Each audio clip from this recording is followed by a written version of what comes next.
ಇನ್ನು ರಾಜ್ಯ ರಾಜಕಾರಣದಲ್ಲಿ ದೊಡ್ಡ ಸದ್ದು ಮಾಡಿದಂತಹ ಮೂಡಾ ಹಗರಣದ ತನಿಖೆಯನ್ನು ಲೋಕಾಯುಕ್ತ ಪೊಲೀಸರು ಪೂರ್ಣಗೊಳಿಸಿದ್ದಾರೆ. ಸೋಮವಾರ ಕೋರ್ಟ್ಗೆ ತನಿಖಾ ವರದಿಯನ್ನು ಕೂಡ ಸಲ್ಲಿಸಲಾಗ್ತಾ ಇದೆ. ತನಿಖಾ ವರದಿಯಲ್ಲಿ ಮುಖ್ಯಮಂತ್ರಿ ಸಿದ್ದರಾಮಯ್ಯನವರಿಗೆ ಕ್ಲೀನ್ ಚಿಟ್ ಸಿಕ್ಕಿದೆ ಅಂತ ದೂರುದಾರರು ಆರೋಪಿಸ್ತಾ ಇದ್ದಾರೆ.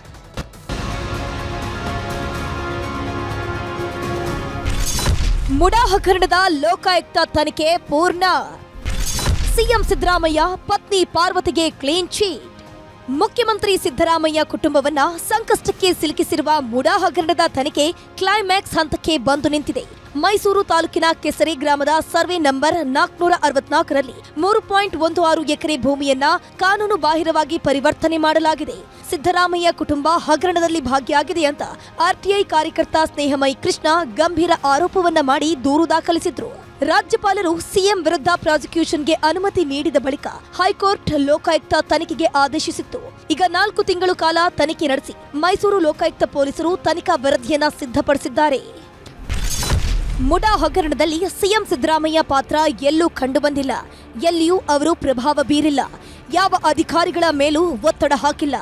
ಡಿನೋಟಿಫೈ ಮಾಡುವಾಗ ಮತ್ತು ಭೂ ಪರಿವರ್ತನೆ ಮಾಡುವಾಗ ಅಧಿಕಾರಿಗಳು ನಿಯಮಗಳನ್ನು ಉಲ್ಲಂಘನೆ ಮಾಡಿದ್ದಾರೆ.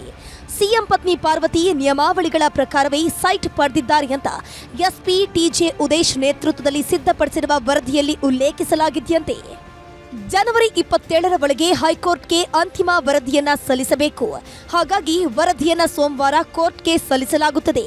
ಕ್ಲೀನ್ ಚಿಟ್ ವದಂತಿ ಬಗ್ಗೆ ಪ್ರತಿಕ್ರಿಯೆ ನೀಡಿರುವ ಸಿಎಂ ನನ್ಗೇನು ಗೊತ್ತಿಲ್ಲ ಅಂತ ಹೇಳಿದ್ದಾರೆ. ಕೇಸ್ನಲ್ಲಿ ತಮ್ಮ ಕುಟುಂಬಕ್ಕೆ ಕ್ಲೀನ್ ಚಿಟ್ ಕೊಟ್ಟಿದ್ದಾರೆ ಸರ್ ಲೋಕಾಯುಕ್ತ ಪೊಲೀಸರು. ಅಧಿಕಾರಿಗಳು ತಪ್ಪು ಮಾಡಿದ್ದಾರೆ, ಸಿದ್ದರಾಮಯ್ಯನವರು ಮತ್ತೆ ಅವ್ರ ಪತ್ನಿ ತಪ್ಪು ಮಾಡಿಲ್ಲ ಅಂತ ಹೇಳಿದ್ದಾರೆ.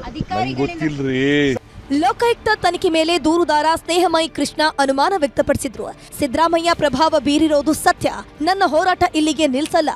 ಪ್ರಕರಣವನ್ನ ತಾರ್ಕಿಕ ಅಂತ್ಯಕ್ಕೆ ಒಯ್ಯುತ್ತೇನೆ ಅಂತಿದ್ರೆ ಲೋಕಾಯುಕ್ತದಲ್ಲಿ ನ್ಯಾಯಯುತ ತನಿಖೆ ಆಗಿಲ್ಲ. ಪ್ರಕರಣವನ್ನ ಮುಚ್ಚಿ ಹಾಕೋಕೆ ಪ್ರಯತ್ನ ಆಗಿದೆ ಅಂತ ಬಿಜೆಪಿ ಶಾಸಕ ಶ್ರೀವತ್ಸ, ವಿಪಕ್ಷ ನಾಯಕ ಆರ್ ಅಶೋಕ್ ಕಿಡಿಕಾರಿದ್ದಾರೆ.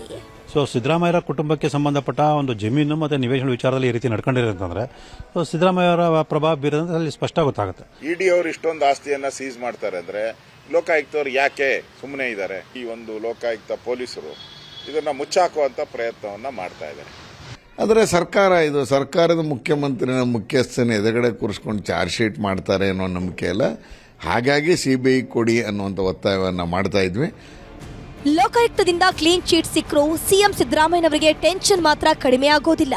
ಯಾಕಂದ್ರೆ ಇಡಿಯಿಂದ ನಡೆಯುತ್ತಿರುವ ತನಿಖೆ ಇನ್ನೂ ಪ್ರಗತಿಯಲ್ಲಿದೆ. ಹಗರಣದ ತನಿಖೆಯನ್ನ ಸಿಬಿಐಗೆ ವಹಿಸಬೇಕು ಅನ್ನೋ ಅರ್ಜಿಗಳು ಕೋರ್ಟ್ನಲ್ಲಿದ್ದು ಜನವರಿ 27ರಂದೇ ಸಿಬಿಐ ತನಿಖೆ ವಿಚಾರವಾಗಿ ಹೈಕೋರ್ಟ್ ತೀರ್ಪು ನೀಡುವ ನಿರೀಕ್ಷೆ ಇದೆ. ಹೀಗಾಗಿ ಪ್ರಕರಣದ ಕುರಿತು ಕುತೂಹಲ ಇದೀಗ ಮತ್ತಷ್ಟು ಜಾಸ್ತಿಯಾಗ್ತಿದೆ. Bureau report, news 18.